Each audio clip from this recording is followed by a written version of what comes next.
Welcome, everyone. We are delighted to have you here for our plenary lecture, which is also the beginning of our conference on the pleasures of pseudepigraphy. I'm Olivia Stewart-Lester. I'm on the faculty here at Loyola University Chicago. And I'm Dave Lincecum over from Notre Dame. We have a few introductory remarks and then we'll get started. So in Umberto Eco's novel Baudolino, set in medieval Italy, the unreliable narrator and titular character, Baudolino himself, recalls the time a bishop gave him the following advice. If you want to become a man of letters and perhaps write some histories one day, you must lie and invent tales. Otherwise, your history would become monotonous. But you must act with restraint.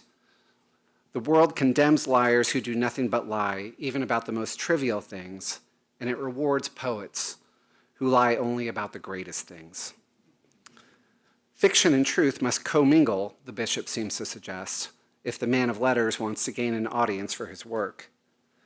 These are at least the words of the bishop as Baudolino himself recalls them, though the novel has already established that Baudolino is an irrepressible liar, and the reader is left to wonder whether the story has been simply invented to offer an ecclesiastical blessing on Baudolino's dissimulation.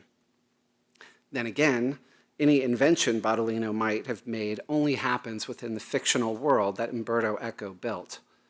The characters live and write and lie in that world, but it is a world that absorbs us as we read into it, and its air intoxicates us with questions about what is real and what is mere seeming, and how we might know the difference between them.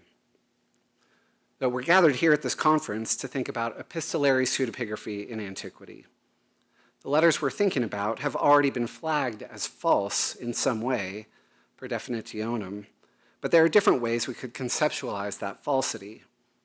Perhaps in some distinction from apocalyptic or narrative or poetic texts, letters pose the question to us in a particularly pressing way, with their authorial claims, concrete occasions, personal detail, and addressees. It seems easier to understand how, say, an apocalypse might be written under the inspiration of some ancient figure within the genius of that tradition as an interpretative construct. But letters just feel more, well, personal. This is probably one reason why scholarship on ancient Judaism and Christianity has leaned so heavily into the categories of forgery and deception in characterizing these letters.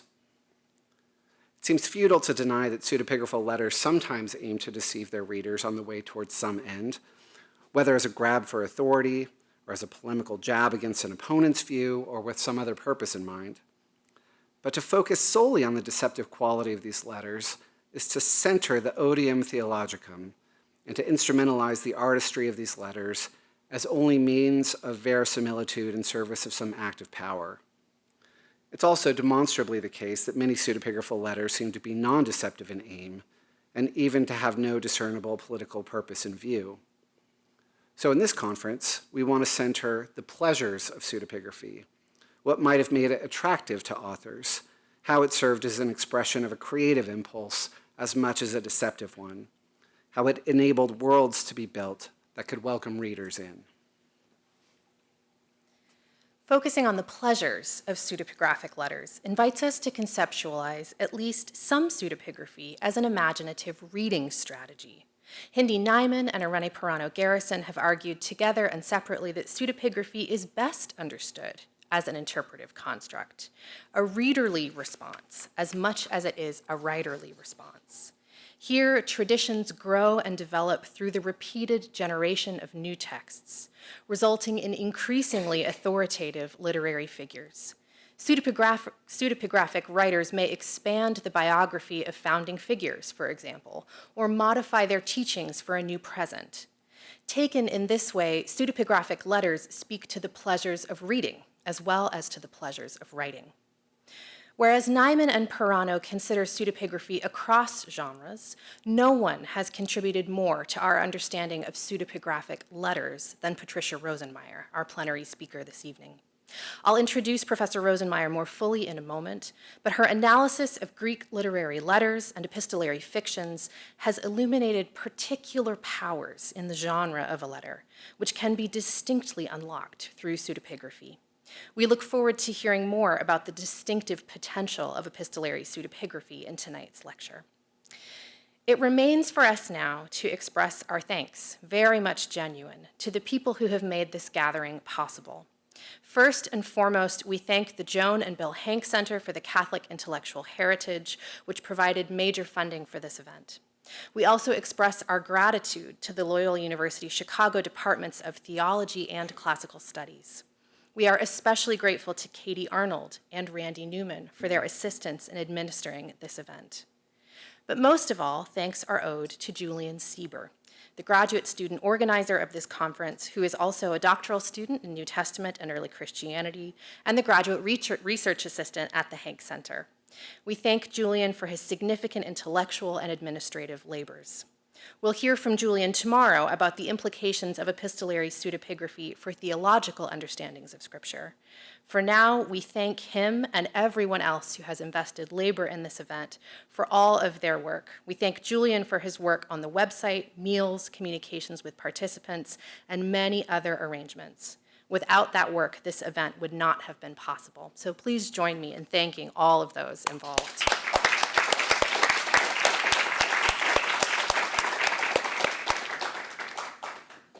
It is now my profound pleasure to introduce Patricia Rosenmeyer. Professor Rosenmeyer is the George L. Pattison Professor of Classics at the University of North Carolina at Chapel Hill. Her work considers ancient Greek poetry, ancient Greek epistolary fiction, literary theory, Jewish studies, and reception studies, among many others. She has published 4 books, including the Cambridge University Press 2001 Ancient Epistolary Fictions, The Letter in Greek Literature, and a book entitled Ancient Greek Literary Letters, Selections in Translation, published by Routledge in 2016. Both of these monographs are foundational to the interests of this conference and appear repeatedly in the papers that we will discuss tomorrow. Professor Rosenmeyer's work has transformed how readers make sense of pseudepigraphic epistles in literature from across the ancient Mediterranean. We are delighted to welcome her this evening for a talk entitled Ancient Pilgrim or Armchair Traveler, The Curious Case of P. Lund 3854. Please join me in welcoming Patricia Rosenmeyer.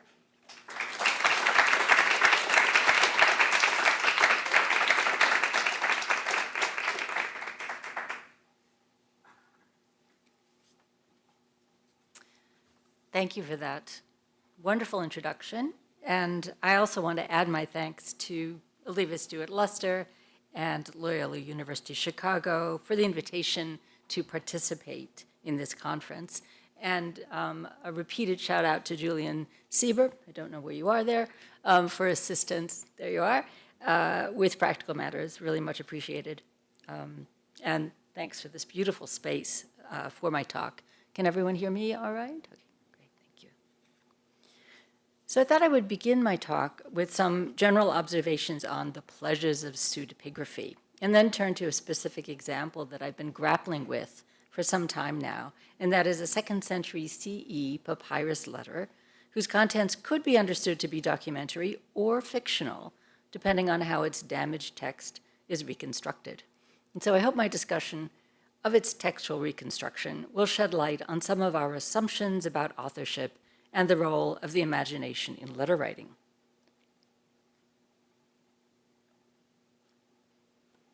Samuel Johnson, the 18th century man of letters and biographer of Alexander Pope, had a very complicated relationship with epistolarity. This is from his Lives of the Poets from Pope. So he acknowledges that it's been so long said, as to be commonly believed, that the true characters of men may be found in their letters, and that he who writes to his friend lays his heart open before him. But he goes on to say the exact opposite.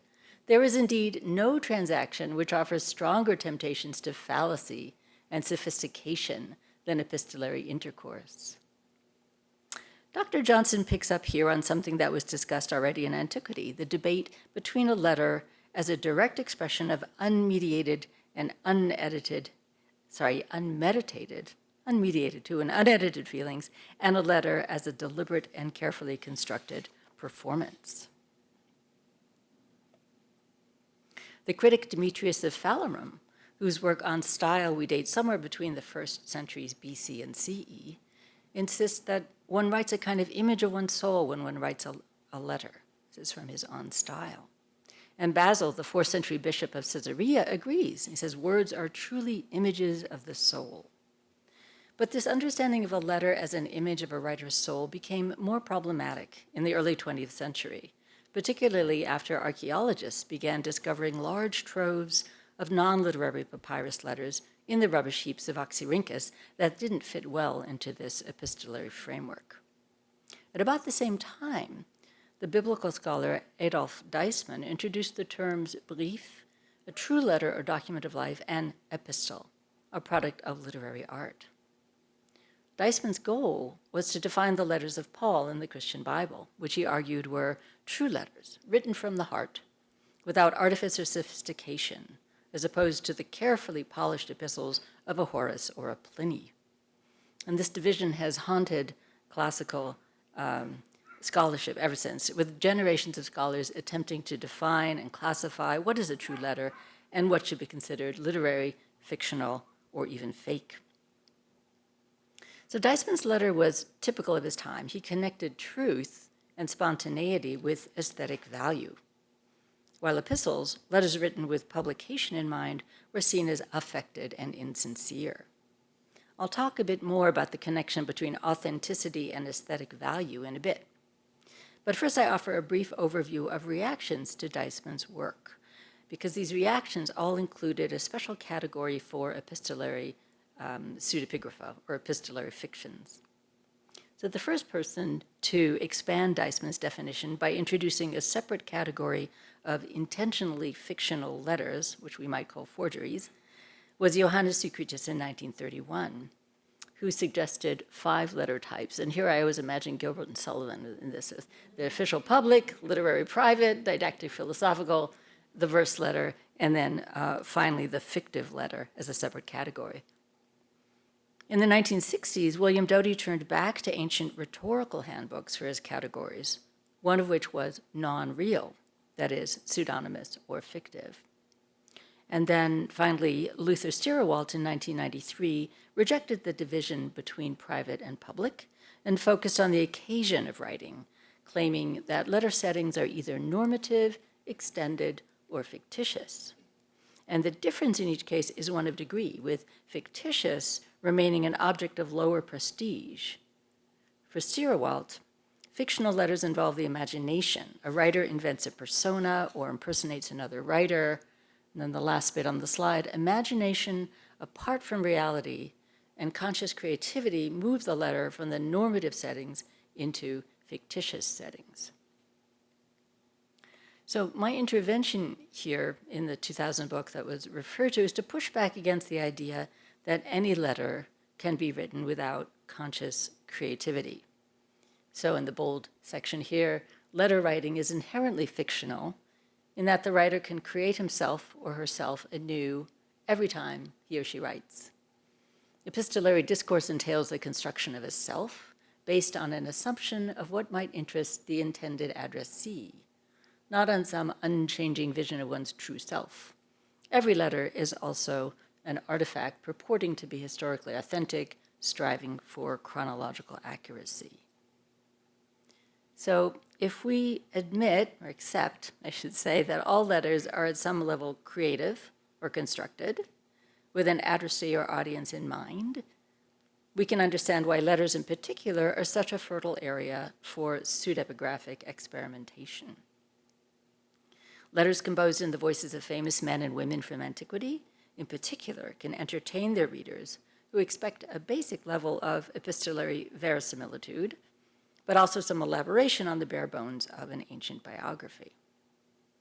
So going back to the late 19th century, if we look at the, I think, very useful words of Alfred Gudemann, and I'm sorry, this is a slightly longer quotation.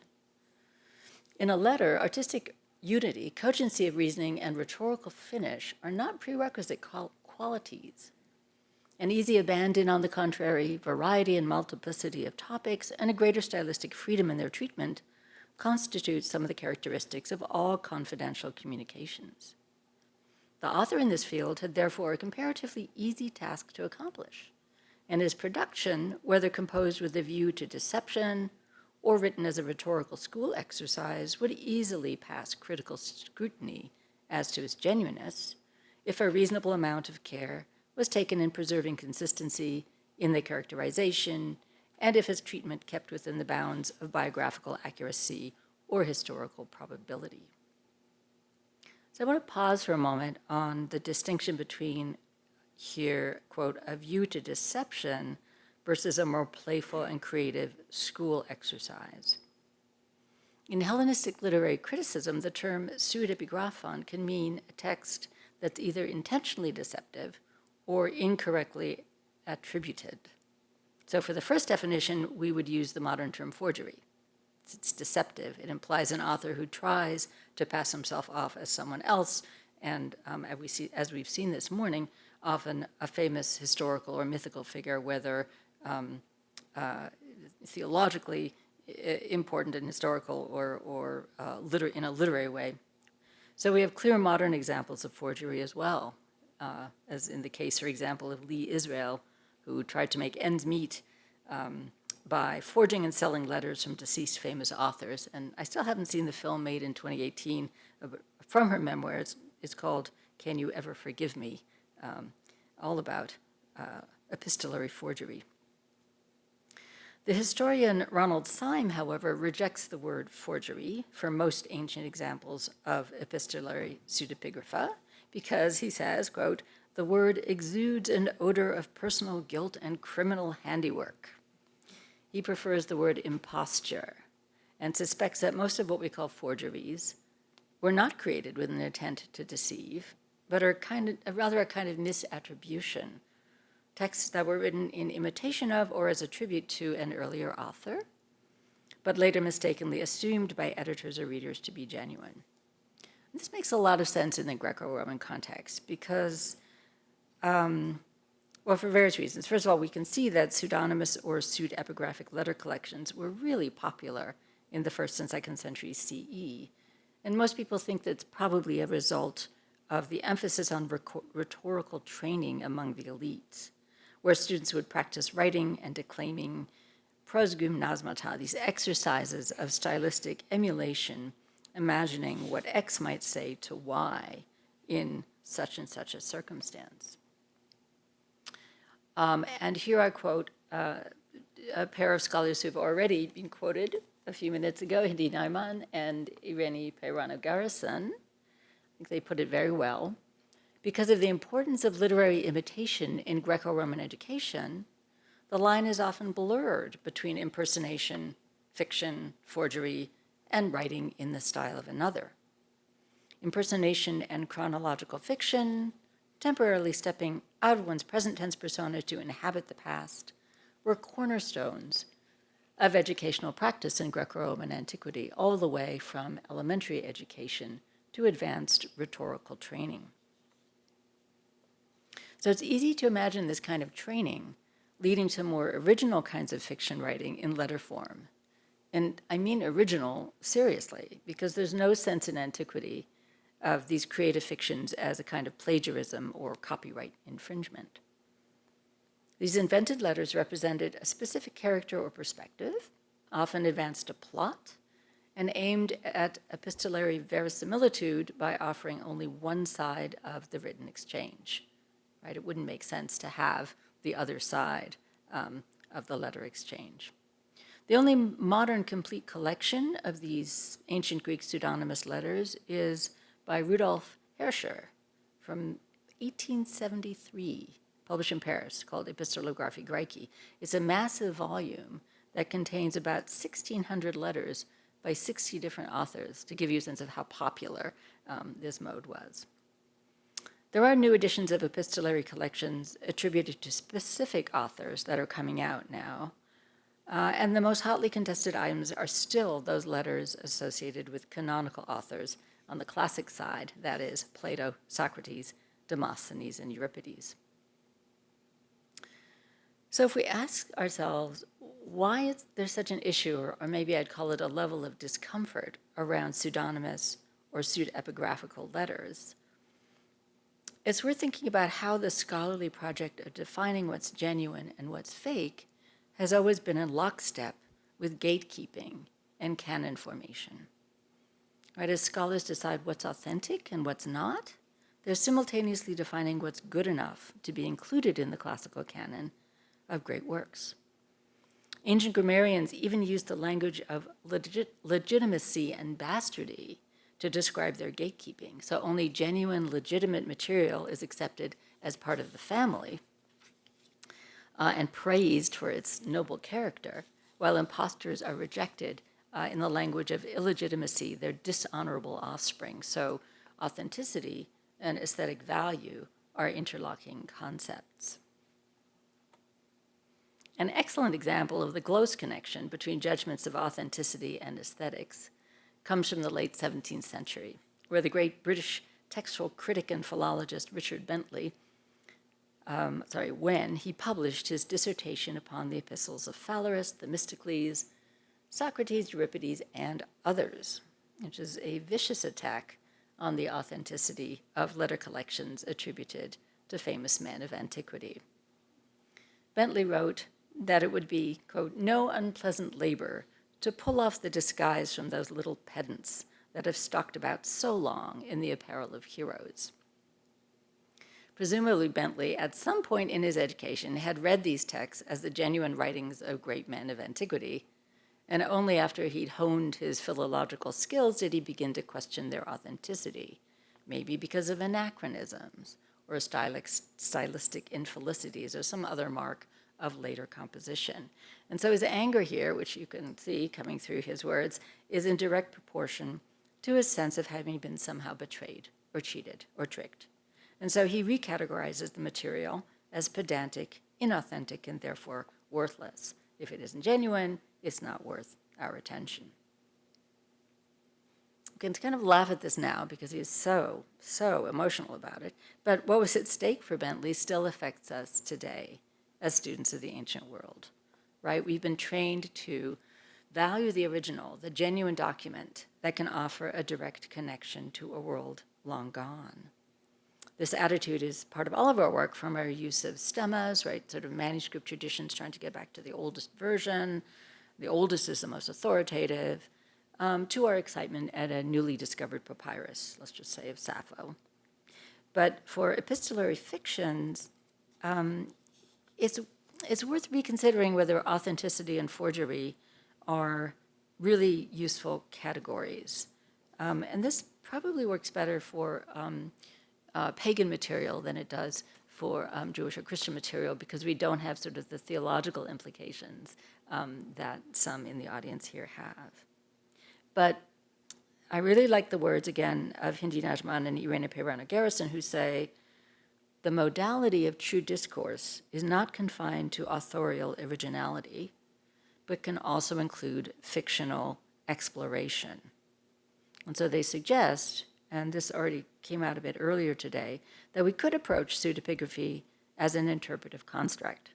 In other words, that the assumption of a persona or reworking of an exemplar functions as an act of interpretation and participation in a tradition. So in my words, I think the idea of writing in the voice of another can be seen, yes, as an interpretive gesture, and more specifically, it could be a creative prequel, it could be a creative sequel, or it could even be an infill, where you're kind of filling in some of the data of the center of the story. So thinking along these lines, we might have better insight into the aesthetic pleasure to be found in writing and reading pseudepigrapha. And one of my favorite examples of ancient epistolary reworking, that is a fictional letter that inserts itself into an already existing fictional narrative tradition and has a lot of fun while doing so, is by the 2nd century CE satirist from Roman Syria, Lucian, in his prose work, A True History, which of course is a very untrue history if you've read it. So the narrator has already experienced a series of wild adventures. He's flown to the moon, he's been swallowed by a whale, And he claims then that he traveled to the underworld, to the island of the blessed, where he visited Odysseus and Penelope. And while he was there, he tells us, Odysseus slipped him a letter in secret to give to Calypso back in the land of the living. Now, our narrator is well versed in epistolary tropes. If somebody hands you a letter, it's kind of like, the TSA announcements, right? If somebody gives you some luggage and asks you to carry it. So he's gotten this letter, he's told to give it to Calypso, and he's worried that it might be one of those kill the messenger after reading this letter tricks. So he unseals the letter, and he discovers that it actually fits a different category altogether. It's a love letter to a mistress. And he gives us, the narrator gives us the text of the letter. And we talked about how do you define a letter? Well, does it start with an epistolary address? And this one does. Odysseus to Calypso, greetings, Chirene. This is to let you know what happened to me. As soon as I sailed away from you in the raft I built, I was shipwrecked. Thanks to Leucothea, I managed to get ashore in Phaeacia, right? That's its home. The Phaeacians sent me home. I caught a lot of men trying to win my wife and having the time of their lives in my house, but I killed them all. He forgets his son help, but that's okay. Later, I was murdered by Telegonus, my son by Circe. Now I am on the island of the blessed. Very sorry that I left my life with you and the immortality you offered me. So if I get a chance, I'll slip away and come to you. So I think it's fair to say that the whole point of this narrative is pleasure, both for the author and for us as readers. So in this little epistolary moment, this is great. This is something letters can really do. It can really get to the point quickly. Lucian covers 19 books of Homer's Odyssey in 4 lines. From the hero's departure from Calypso's island, which is book 5, to his slaughter of the suitors in book 23. And he offers information that's not in the Homeric epic. So he gives us a sequel that is a son later on with Circe. He's killed by that son, and he ends up back with his wife in the underworld. But Lucian also supplements and rewrites Homer's version of Odysseus' choice on Calypso's island. The man now regrets giving up both Calypso and her offer of immortality and promises to sneak back and join her when Penelope's back has turned. So much for our traditionally wife-loving and single-minded Greek hero. The information could have been presented in another way, but the fictional letter adds extra punch and humor, as Lucian writes. So Lucian, the author, writes in the voice of the narrator, who writes in the voice of an unexpectedly literate Odysseus, all three as one overwriting and correcting Homer's original storyline, which, if we want to add another layer, of course, was passed down through oral tradition. So it's quite a game.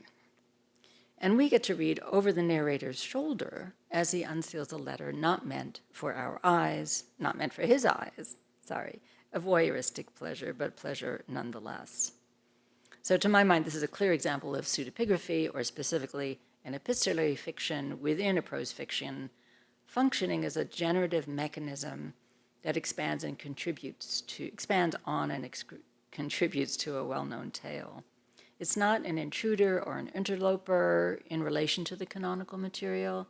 It's a creative response to the tradition. And I think I also heard today the use of the word fan fiction. This is a kind of fan fiction. So obviously, it's a lot easier to convince you of this idea of creative composition when we're dealing with a work of fiction by someone who's famously witty and irreverent. But I want to now turn to the second part of my talk, which is about a papyrus letter from Egypt, whose status, genuine or pseudepigraphic, continues to be debated by scholars. And I'm still in the progress of trying to make up my mind, so be happy to hear from you about it.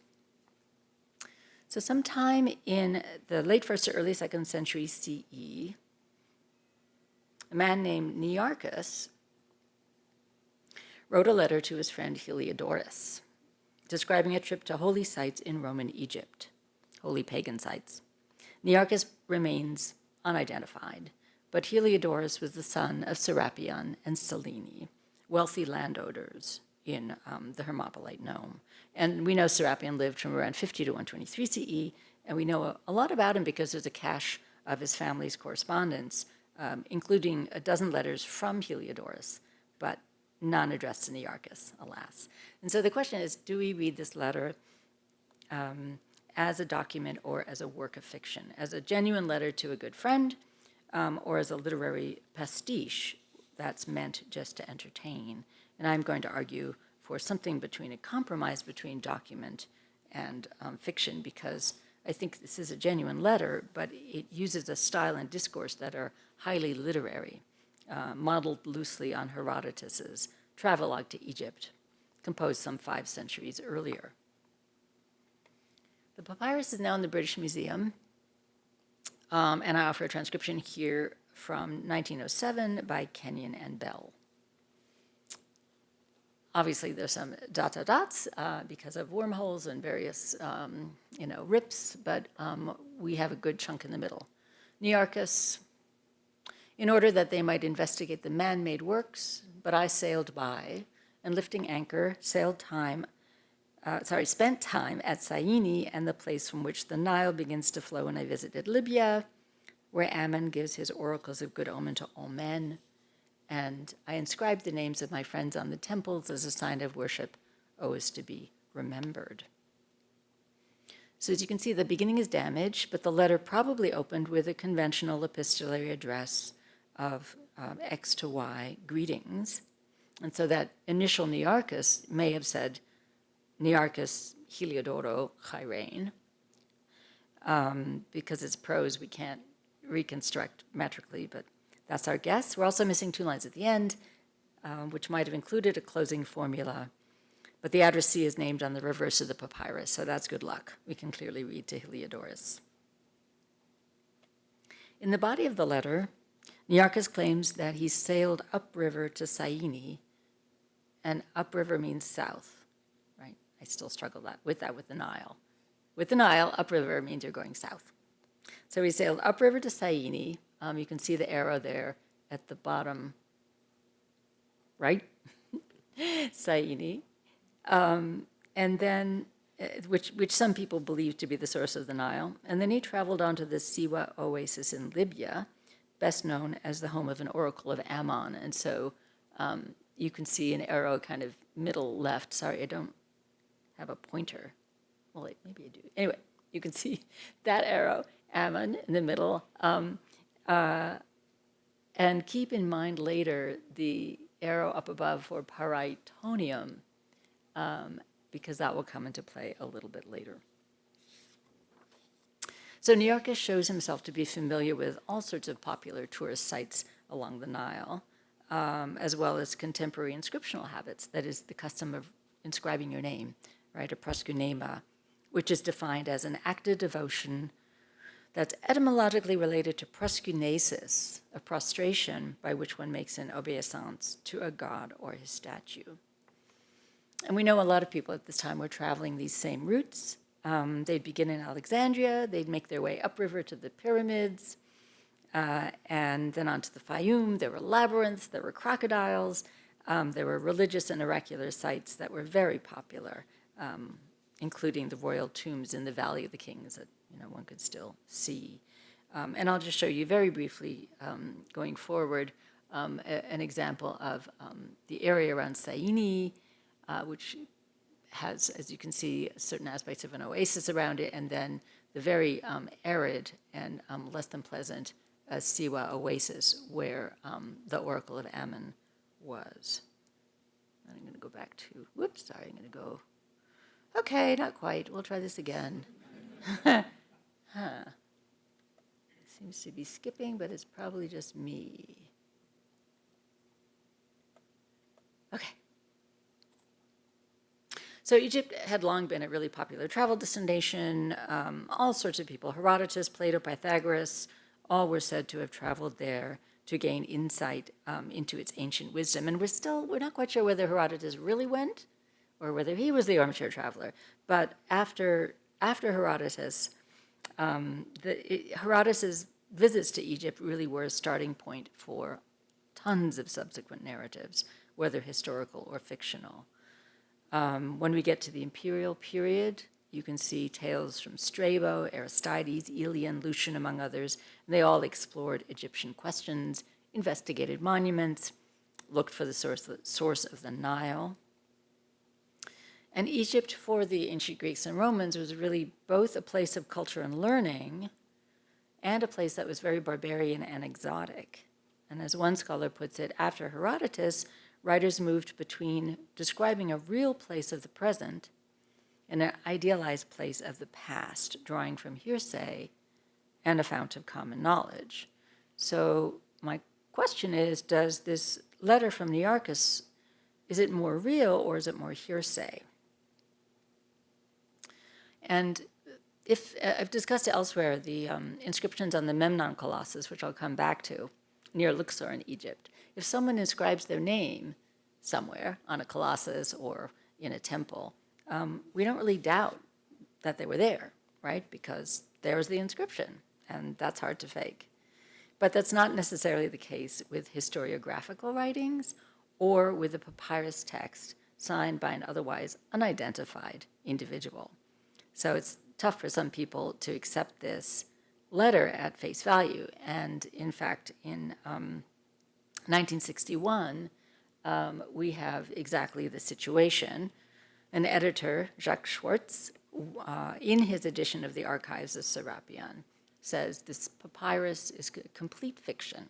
It's not a real letter. It's a literary pastiche of Herodotus by a man who had never visited the area that he describes. And part of his discomfort was the issue that Nearchos talks about, going to Syene, but then and sailing on the river, but then ends up all the way over there in the northwest at the shrine of Ammon. And so Jacques Schwartz has this problem with the geography because he says Nearchos didn't tell us how he got there. Right, the oracle at Siwa is not along the Nile River. It's at quite some distance away. He could have sailed. He could have sailed down the river. He could have gone back north. I'm going to stick with directions. Sailed along the coast and gone inland at Paratonium, and then gone down to Ammon's oracle. Schwartz doesn't like that idea. So once he decides that this is problematic because the voyage doesn't make sense, he then goes whole hog and says, this is a stylized literary kind of letter. It's imitating Herodotus. And he says that people like Nearchos in those days would have had a copy of Herodotus in their back pocket. And so if they were in Egypt, they would have just read what Herodotus said about Egypt and kind of imitated his style. So he suggests that Nearchos was trying to please his friend with an epistolary fiction modeled on the narratives of the classical Greek historian most associated with Egypt. I don't want to go into great detail into the Greek, although it's on the slide, but one thing Schwartz does is he says, let's look at the language Nearchos uses. It's straight out of Herodotus. He says there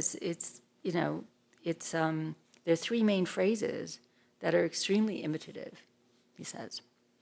And I agree that it's literary, but using literary language in a friendly letter isn't necessarily proof of fictional content. And I actually sort of disagree that there's so much Herodotus in here. Details might remind us of Herodotus's narrative, but I don't think specific phrases have to lead back to Herodotus. For example, if you're talking, one of his examples is, well, he uses the word Nile and flow. And if you're talking about a river, how else are you going to talk about it, right? So I give you here a list of things that Schwartz argues are imitative, and I argue that they don't occur in the same pattern. How else are you going to talk about a river? Again, how else will you talk about an oracle except using the verb to utter an oracle? And it really doesn't occur that often in Herodotus. So I understand why Schwartz would call this a Herodotian pastiche, but my interpretation is that this is a kind of rhetorical or stylistic game. Yes, Nearchos is modeling his parts of his description of his own experiences on that of his famous Egypt exploring forebear, but it doesn't necessarily support Schwartz's accusation that Nearchos never traveled to Egypt in the first place and was writing from his armchair. And this is where it gets, I think, really interesting, because Schwartz takes matters into his own hands and turns to textual criticism as a way to deny the authenticity of Nearchos's itinerary. I think we're much more sensitive now to the idea that an editor's choice of one variant over the other is deeply implicated in his or her own understanding of the author and of the editorial task. So once Schwartz has decided that Nearchos is comfortably ensconced in his armchair reading and imitating Herodotus in a book from his back pocket, he caps his argument by choosing to emend and translate certain words to fit his idea of a literary fiction. So instead of sailing by various tourist sites, paraplane, and that's in line 5, although it's not there because he's changed it, the reading championed by Kenyon and Bell was paraplane, to sail by. Schwartz accepts an emendation and turns it into parapoiein. And he uses the past tense in line 5 there, parapoiesamein, parapoiein. This was actually first suggested by that same Adolf Deismann back in 1908, but Deismann translated it as imitating the others who traveled on that touristic path before. Para plus poiein, to do on the side, to imitate. So that didn't question the authenticity, right? So following in their footsteps, para poiein. But in Schwartz's eyes, Nearchos supposedly para poiein, made it all up, made it on the side, invented it. And then, instead of accepting the technical meaning of lifting anchor for aramenos, that he leaves aramenos in line 6, but he translates that as choosing for myself. So I give you the relevant lines of Schwartz's Greek text and his French translation, which I then translated into English, so it's a little distant, but you can also go straight back to the Greek if you want. So we get Nearchos, and he says he keeps this polon too, which we'll go back to the other text later, but he says, many people love beauty and go as far as to see works of art made by human hands. That line is the same. Me, moi, I imagined a fiction. I chose to go up the river to Syene. Very creative. I suppose it's his own kind of fan fiction, in a way. But in order to accept Schwartz's translation of parapoiesamein as I made it up, one would expect some sort of syntactical marker in the Greek, right? Some sort of mende or contrastive Allah on the one hand, on the other hand, to indicate that we're moving from actually visiting and witnessing works of art to imagining a fiction. Well, Schwartz puts in a comma, right? The Greek had no punctuation, between the two phrases to emphasize the break, and seems to find a contrast in many people did that, but I myself did something else. Whereas I would read it as a speaker putting himself in the context of those who followed the same route previously. Nearchos does what many other people have done before him, goes on a sacred pilgrimage, mostly by boat along the Nile River, with a land excursion to Ammon's site. And as for the geographical vagueness involving that possible overland trip, Nearchos shifts from I sailed to the less specific I visited. So I don't really see a problem there either. I'm going to skip ahead a little bit. So I guess my question here is, do we really expect a fictional account from a papyrus letter with all the expected trappings of opening and closing salutation and the appearance of a friendly report of the writer's travels? I remain unconvinced by Schwartz's revisions. Interestingly, because it came later, Schwartz came later, most papyrologists accept Schwartz's readings because the idea is, again, the more recent the emendation, the better the text. I think he has a lot. I think Schwartz, there's more going on here. I think Schwartz approached it with his mind already made up and then is changing the text to fit his opinion. So I'm unpersuaded. He doesn't get convincing reasons either paleographical or contextual, for this rather drastic reimagining of the narrative as a fictional account, or his translation of the verb parapoiein as making up a story. So I prefer to keep Kenyon and Bell's original reading of paraplane, to sail by. And I'd argue that the act of sailing is referred to because that's precisely the mode of transportation used in this area along the Nile River. I feel pretty confident in my interpretation because there's another piece of evidence external to the letter. We can fruitfully compare the nautical vocabulary of the papyrus to that in one of the inscriptions on the Memnon Colossus. I threatened I would come back to this, and here I am. This is a major destination for sacred tourism in Egyptian Thebes. I still haven't been there. This photo was made by one of my graduate students. So the Memnon Colossus was thought to utter an oracle every morning at sunrise, and visitors from all over the Greco-Roman world came to hear the miraculous sound. You can ask me later if it really did cry out every morning at dawn, and I will answer you honestly. Jerome claimed it stopped singing or making its noise after the birth of Christ because all the pagan gods fell silent. So anyway, among the many inscribed names and the proskunemata, the inscriptions honoring the god or the hero on the statue, we find one by Claudius Geminus, a Roman official based in the area who describes his trip on the Nile with very similar language to that found in the papyrus. I, Claudius Geminus, Arabarch, and Epistrategos, these are official Roman, Greco-Roman titles. So official office holder in the Thebaid in this area. I heard Memnon sailing up the river at the 3rd hour, sailing down the river at the 2nd hour, and sailing back up again. I heard him on the 25th of Tubi at the 3rd hour. What's really cool about these inscriptions, and there are 107 of them, are that they alternate between Egyptian habits, timekeeping, months, and Greco-Roman. So note the way Claudius Geminus refers to his repeated visits to Memnon's statue, sailing up the river, anapleon, then katapleon, and then anapleon again. And if you remember, Nearchos used similar sailing language in his letter. I sailed by, lifting anchor, I sailed up to, and spent time at Syene.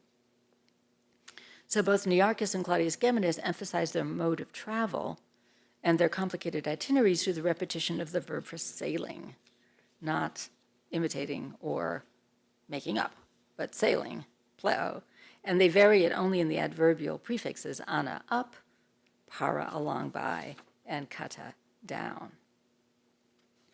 Nearchos informs his addressee twice that he investigated things on his trip, man-made shrines or temples, the purported source of the Nile at Syene, and the shrine of Ammon who offers prophecies. And he goes on to say that he scratched his names of his dear ones on temples as a sign of worship always to be remembered.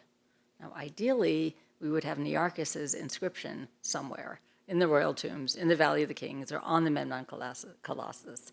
Unfortunately, we don't have it yet, but he did say he was doing that, right? He was inscribing the names of family and friends, and maybe we'll find them yet. It would be nice if we could. And this has been done for some of the Memnon inscribers because as part of this grand tour, a lot of them did leave their names on the Colossus and in neighboring sites. So we might eventually find confirmation of Nearchos's voyage with such evidence, and I don't think anyone would then doubt it if they could find his name inscribed.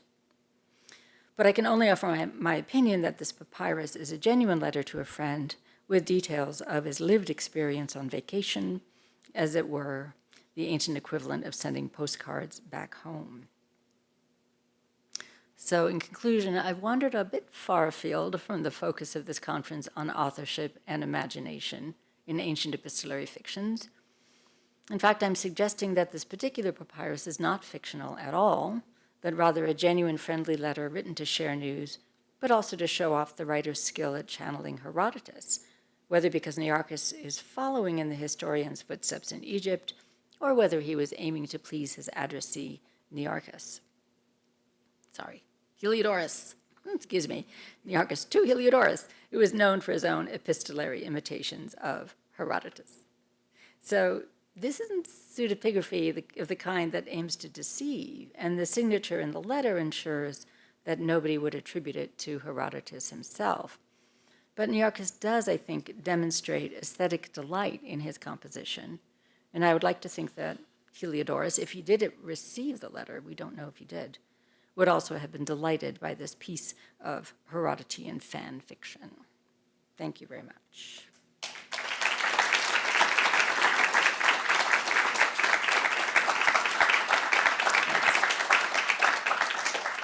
Thank you so much, Patricia. We have some time for questions.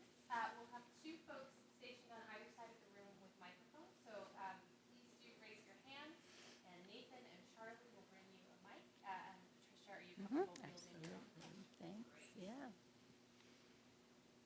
It's a bit confusing with the screens over there and me in the middle. Sorry. Thank you. Two items. I wonder whether the address on the papyrus could be fictional. And I'm drawn to that because of the name Nearchos, who is the admiral of Alexander the Great and something of an explorer. So that this is a possibility, but though it runs counter to your argument.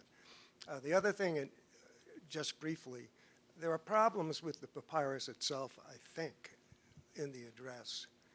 There's a tiny fragment at the very top, and it's not clear that that fragment is physically connected to the main fragment. Do you mean the name Nearchos is not connected?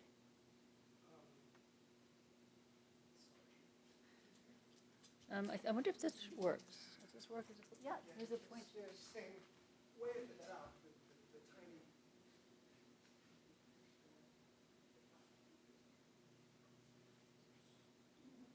Oh, there we go.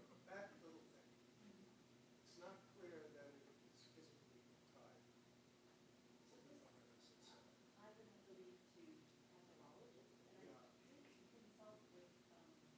And here.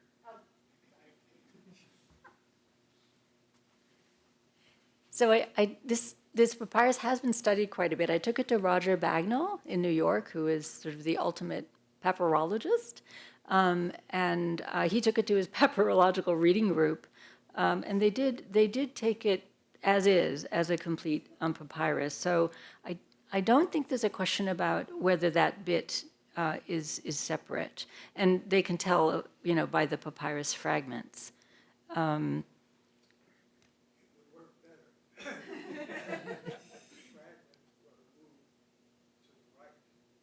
What would it say then? Because this would be the Ada from Heliodoros.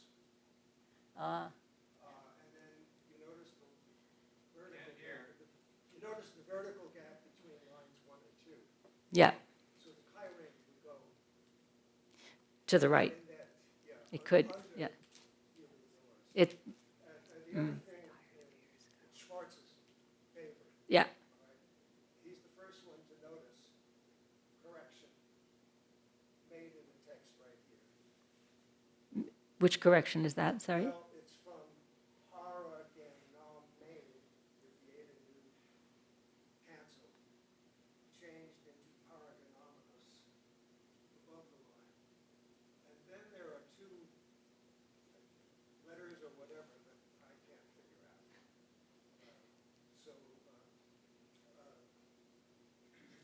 I didn't notice that Schwartz's restoration of Paragonominous, which could be wrong, but he was right about this.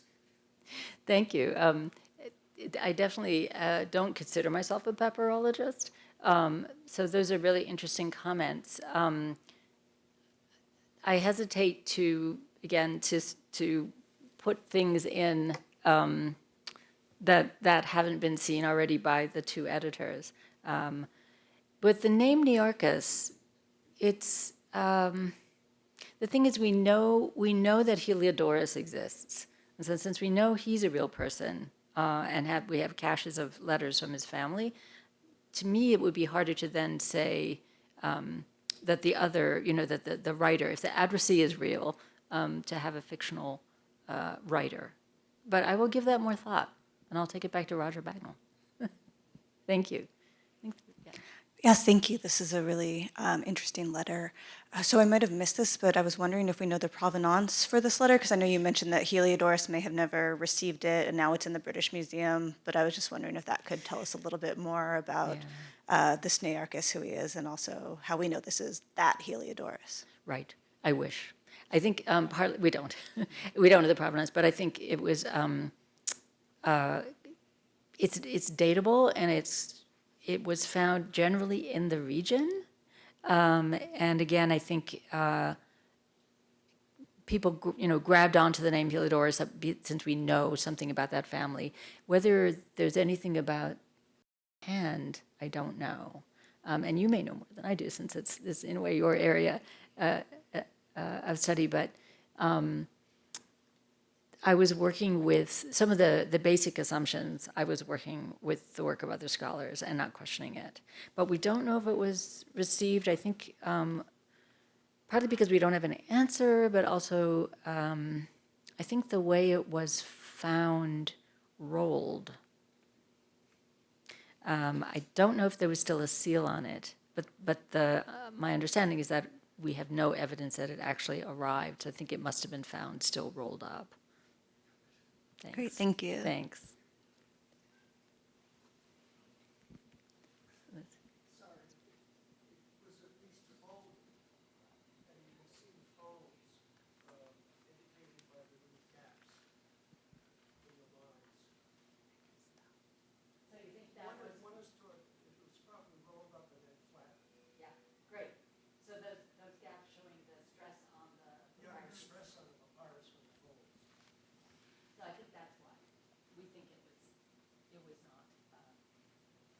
Unfolded and then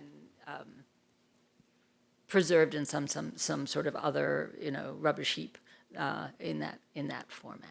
Yeah. Thank you. Forgive me. I don't know if this is on. Is this on? I don't think it is. No.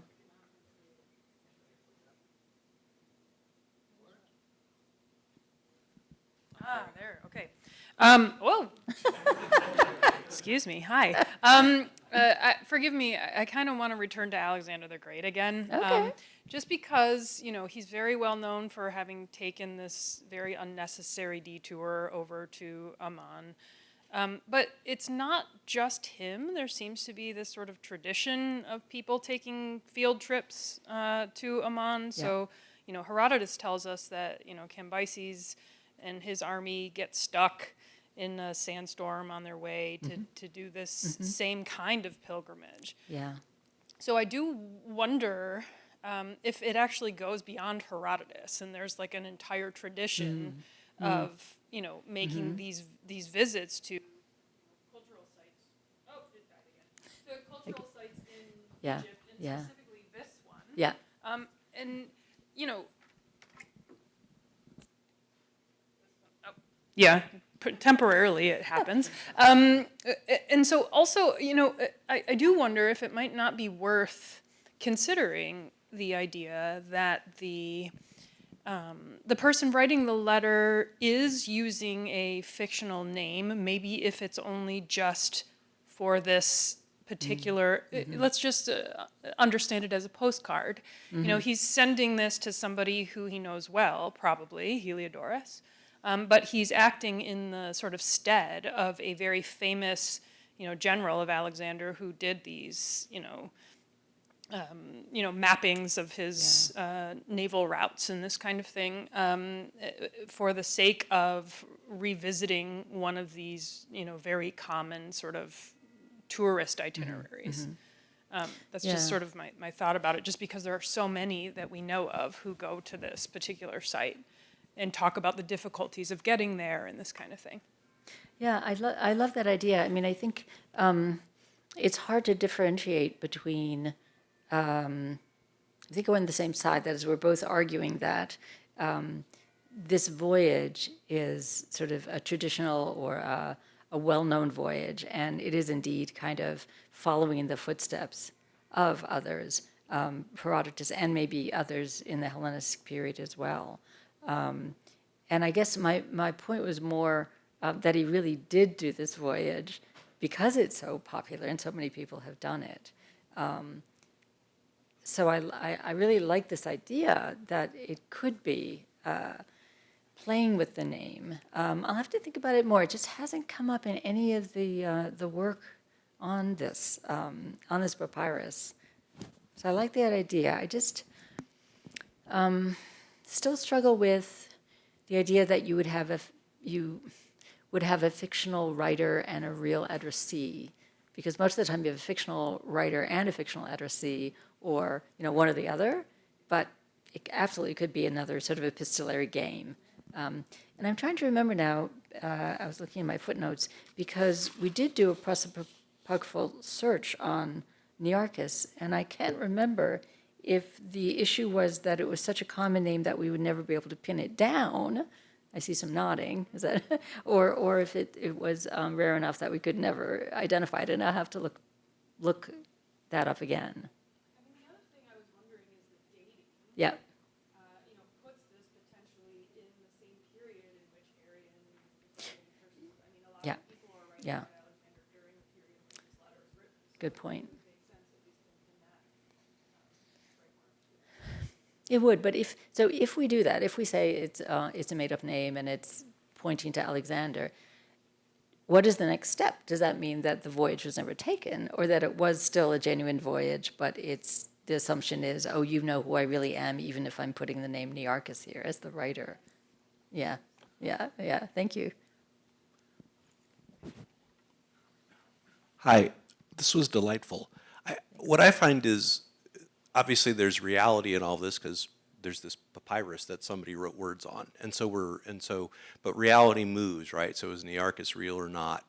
Maybe he is. Did he take this trip or not? We're not sure. Is he cribbing off of Herodotus? You could take a trip and crib off of Herodotus. You could not, And so what your paper really does is it kind of underscores, I think, the significant themes of this whole conference, and that is when, this idea that letter writing or when we communicate with people, and obviously we could even talk about class and social locations. These are elites communicating to each other in that regard, that they're constantly sort of moving in this in two different worlds, right? Maybe he never got out of his chair and went up the Nile, but he certainly went around Egypt with Herodotus, as did his friend, and so they're moving in this sort of parallel world, if you will, that in which I think truth and fiction are not helpful categories anymore. We're in a much different place, in that regard.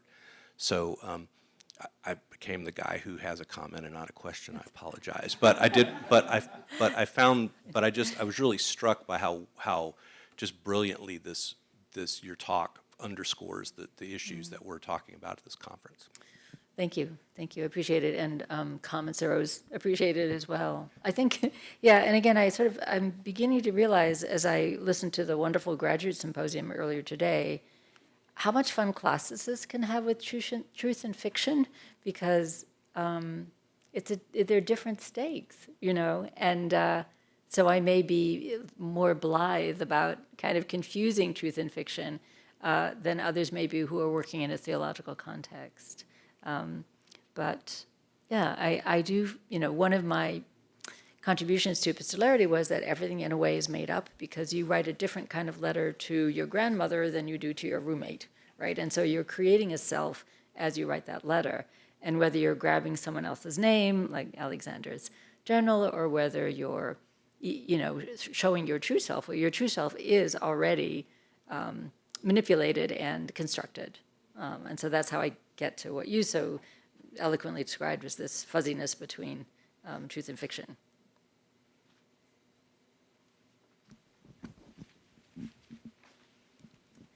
Thank you. I wanted to ask about the line between truth and fiction and different media of writing. You talked about inscriptions as sort of being appreciated as inherently more reliable than signatures in other forms. And I wonder if you would just reflect a little bit more on why you think that is, and whether you think that's a distinction that we should continue to maintain, or should we apply the same kind of playful appreciation of the fictional to inscribed objects as well? That's a great question. So I was thinking fairly narrowly of the Memnon Colossus, because we know many of the names that were inscribed on there.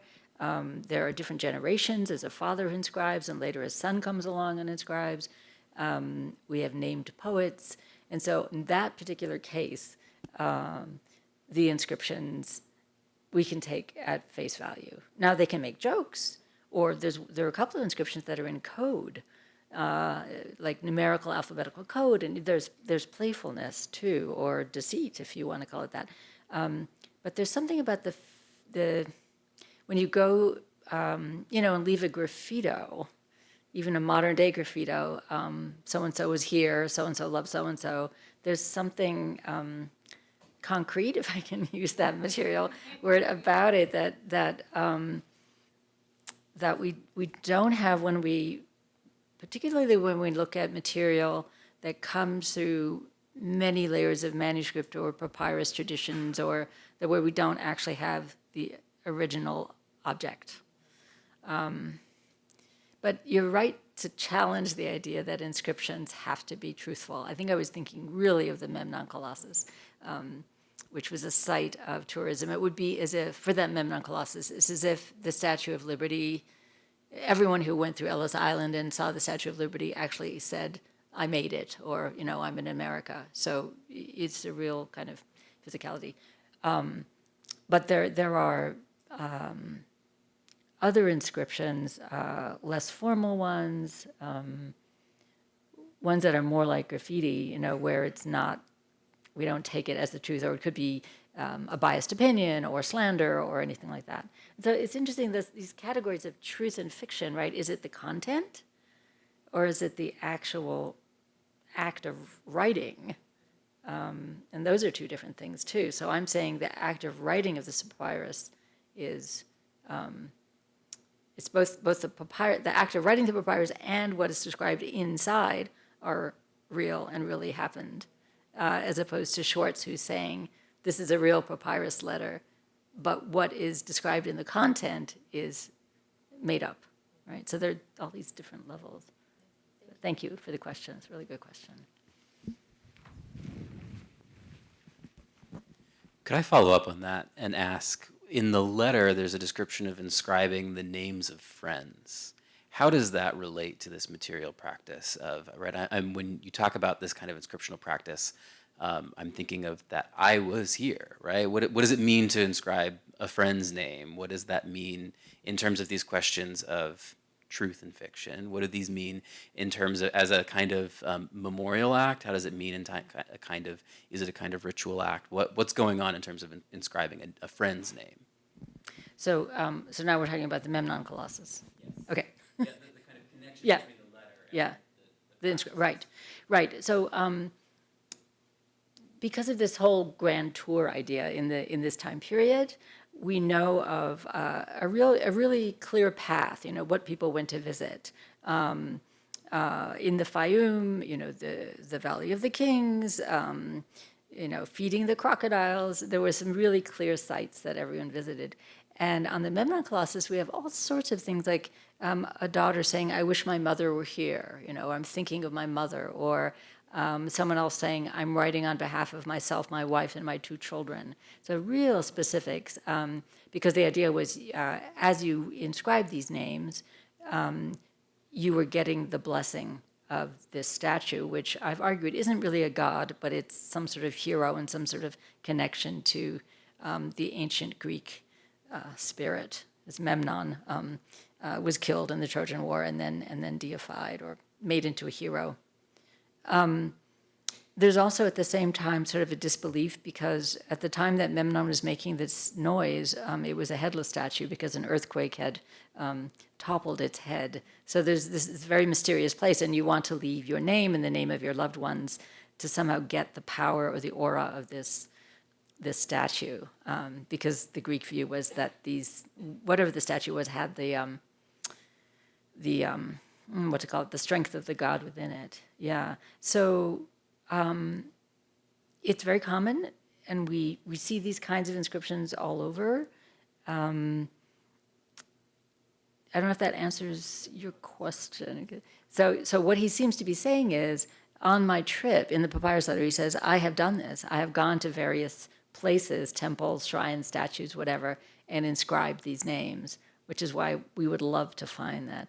And we have some double inscriptions where we've seen someone inscribe on the Memnon Colossus and then go and inscribe in the Valley of the Kings, in the tombs on the walls there. So we have repeat inscribers in this kind of tourist trip.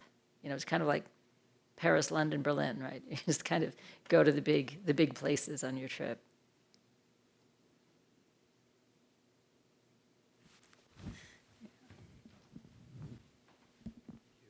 Are there other letters like this that are giving sort of postcards from the Grand Tour? I was wondering during your talk what the purpose really of the letter is. It doesn't seem to be sort of selling anything,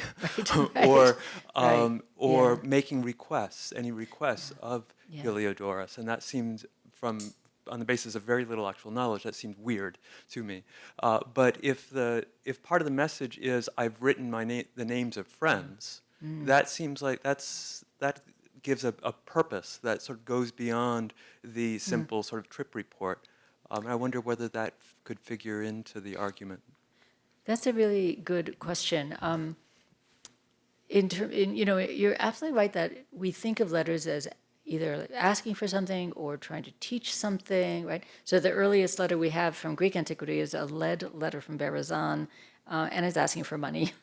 And we have letters from, kids who were upset with their parents because they didn't take them to the big city, and so they could get fava beans or something. So letters do usually ask something or teach something. And this one, I guess that's why I called it a postcard. If you look at the Vindolanda letters from Roman Britain, you get a lot of, please come to my birthday next week, or, I suppose that's asking something too, but kind of newsy, friendly letters. And there are these categories in the handbooks. You can write a letter to a superior, you can write a letter to there's so many categories, but you can also write a friendly letter, which is just thinking of you, kind of. Or we could read between the lines. It could be boastful. You haven't done this yet, and I just did this trip. Or, this is what I did last week. Please write and tell me what you were doing. But that's a great question. Thank you. Yeah.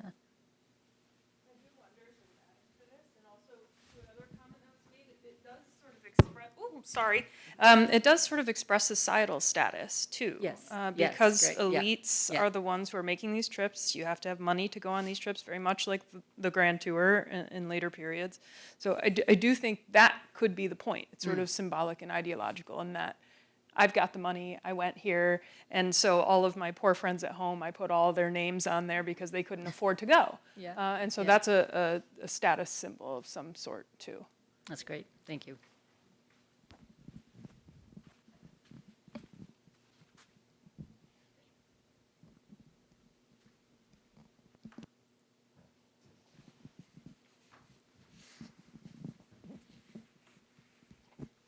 Hi, and thank you for the talk. Just adding to that as well, I can be boastful, but I can also see a very human instinct to just tell a friend, I've been there and I inscribed my friends' names there. I can see like my friends that go to Fatima or somewhere like that saying, I went there and I thought of you, or I got you this pen with your name on it, or whatever it was. There's not necessarily a communication of status there that I went and you didn't, but simply I went and I thought of you to this religious site.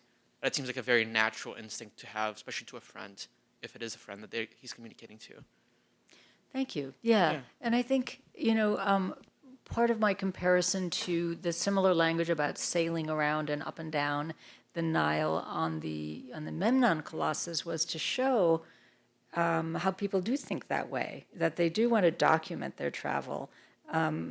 I mean, in some way, it could be for themselves, because letters can also be diaristic. It's a weird word, but, like reminding myself of what I've done.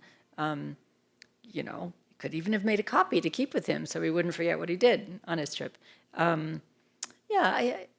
We tend to think a lot about status in antiquity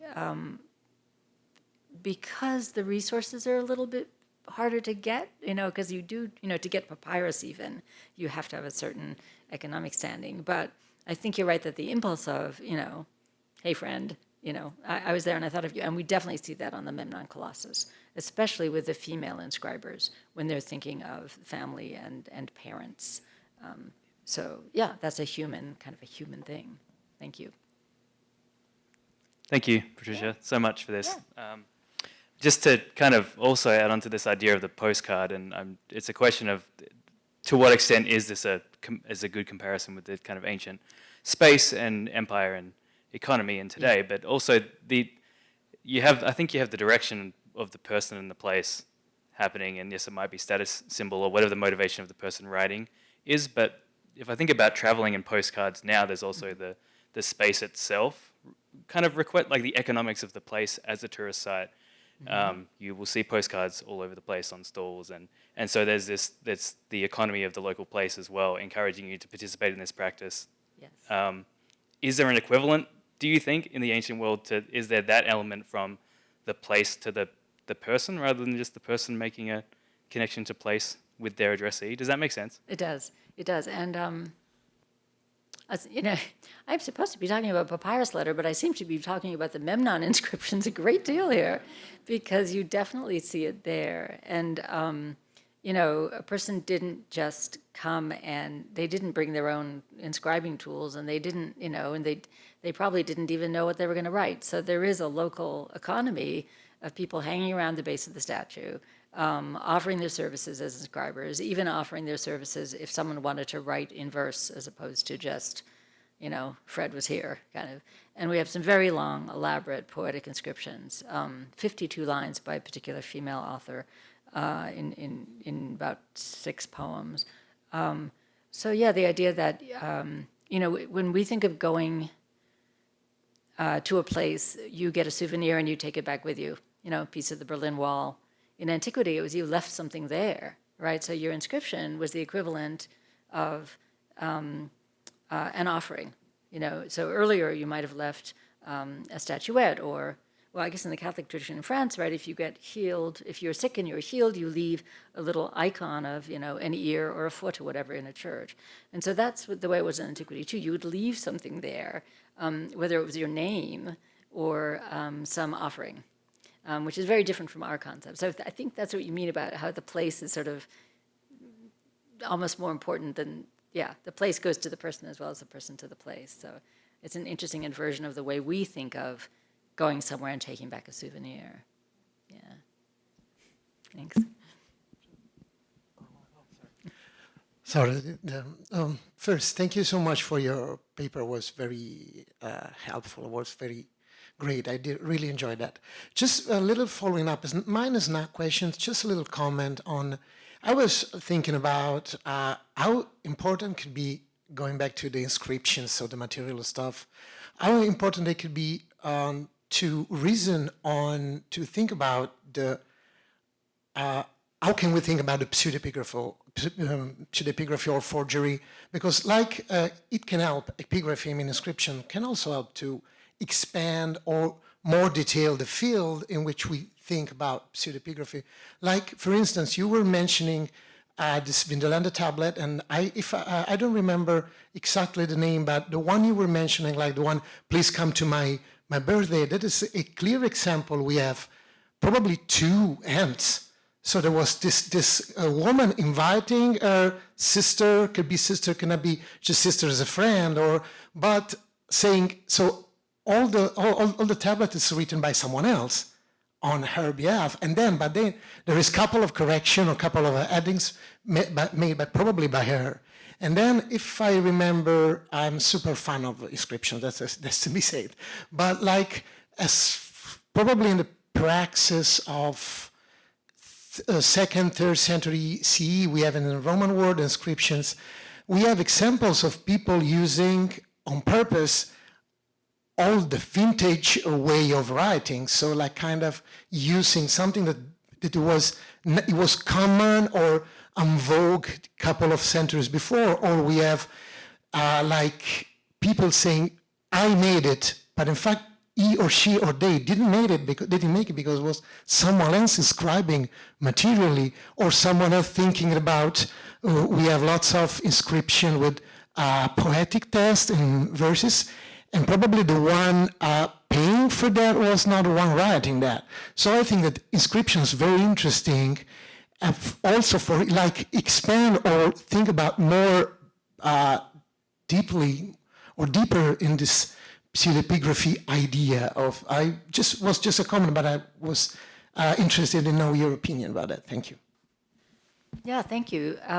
Yes, so the letter you were referring to in the first place, right, we understand that the woman who was making the invitation didn't really know how to write that well, yeah? So someone, you could hire a scribe, and then she put her signature, kind of like, yeah. And so there it's a difference, it's the educational status, but you're not implying that that would be kind of a pseudepigraphon because someone else wrote it. No, okay, good. And the thing about composition, so inscriptional composition, if you are not the author, but your name is then signed to it, it's very, very interesting and a slippery slope, because there you do have to think about the social context and why is a person hiring someone else. On the Memnon Colossus, we have an interesting inscription that says, I wrote this for my, he doesn't say patron, but I wrote this for, it's actually Mr., it's a tau, it's a T, and then it's broken off. So I actually wrote an article about him and called him Mr. T, whatever. So, but the Pope said I wrote it for Mr. T, but then he wrote his name on the bottom and said, and I am, so-and-so from, he was from Sidon. So sometimes they're very forthright about, I'm writing this for someone else, that somebody else gets the honor, but I actually am sort of the scribe. And so that is an interesting, it's not pseudepigraphy, it's explicit, as the Vindolanda letter was, pretty explicit co-authorship, co-scription, I don't know. But I think what I've learned from today, among many other things, is to rethink my assumptions about inscriptions in terms of the fluidity of truth and fiction involved. Thank you. Lots of. And this will be our last question. Oh, I'm sorry. Thank you very much for the presentation. So back to the letter itself. How common would it be? Would it follow a particular stylistic template that we know from other letters, or it's unique based on knowledge of other letters from the same time period and same region? And again, what I'm learning is that when I approached this papyrus, I was not looking at it as a papyrologist, and I acknowledge that there's a big gap in my knowledge here. So I don't know off the top of my head. I don't think this is unusual because it was never marked by papyrologists as odd or unusual. What I really should do, and thank you for questioning it, is look at Heliodoros' letters, because we do have those. And if there's an argument that they are also following in sort of Herodotean patterns, how do they compare with this letter? Can we see if there's a little back and forth if we only have Nearchos' letter? So maybe that's the next step before I go on with any further scholarship on this. So sorry, I can't answer you better. Yeah.